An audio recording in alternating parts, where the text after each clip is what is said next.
Give the call to the honourable member for Deakin. Thank you, Speaker. My question is to the Assistant Treasurer. What is the Albanese Labor government doing to help young Australians pay off their student debts faster and get ahead? Give the call to the Assistant Treasurer and the Minister for Financial Services.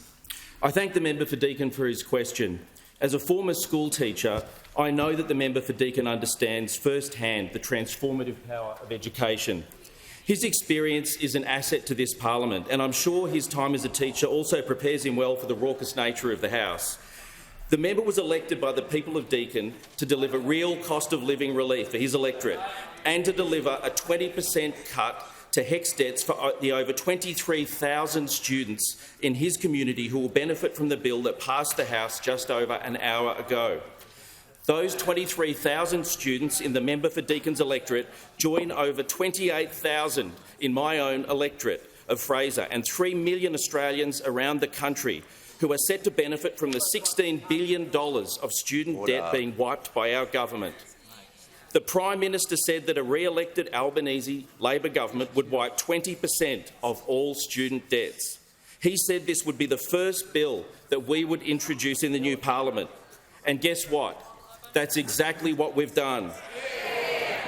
Last week, Minister Clare introduced the Universities Accord, cutting student debt by 20% Bill 2025 to the House.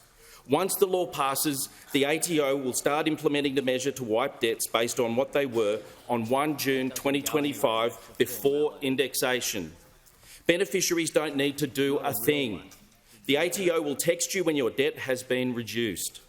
Combined with last year's changes to indexation, the Albanese government is removing around $20 billion in student debt.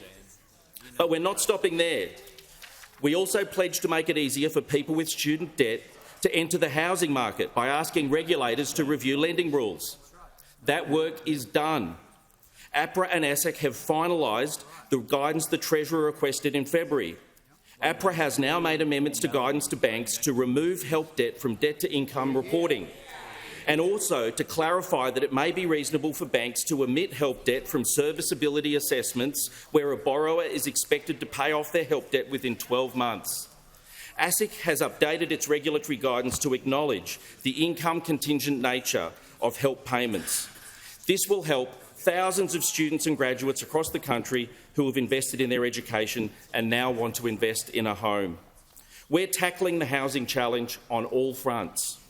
That's how the Australian government is helping young Australians pay off their debt, enter the housing market and build their future.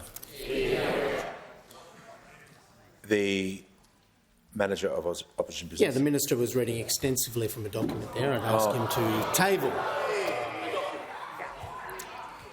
Was the Minister reading from confidential documents? Look, order. I want to order. I want to nip this in the order. Members on my right will cease interjecting. I want to nip this in the bud. I don't want any more of this. Stop reading. Everyone reads in this place. I read documents all the time. I read speeches out. We just don't need that, and particularly on ministers and people who are reading questions. It's a two-way street, so we're not going to have that anymore.